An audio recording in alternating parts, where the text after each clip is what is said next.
کیونکہ بلوچستان ایک خود مختار صوبہ نہیں ہے،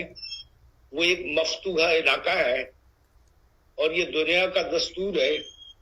کہ جو مفتوحہ علاقے ہوتے ہیں وہاں کے لوگوں کو بنیادی معلومات تک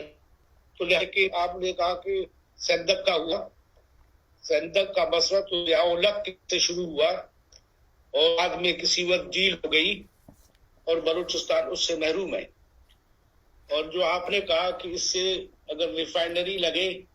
تو لوگوں کی زندگی پر کیا اثرات پڑیں گے،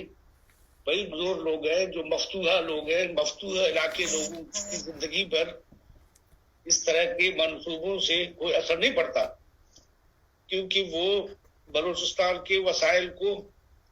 وہ لوٹ مار یہ سمجھتے ہیں، اور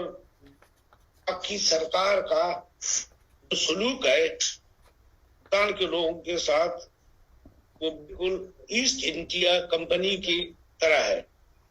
اگر آپ یوں کہیں کہ جو ساؤتھ افریقہ میں اپارٹائڈ کے وقت میں جو سلوک تھا روا رکھا جانا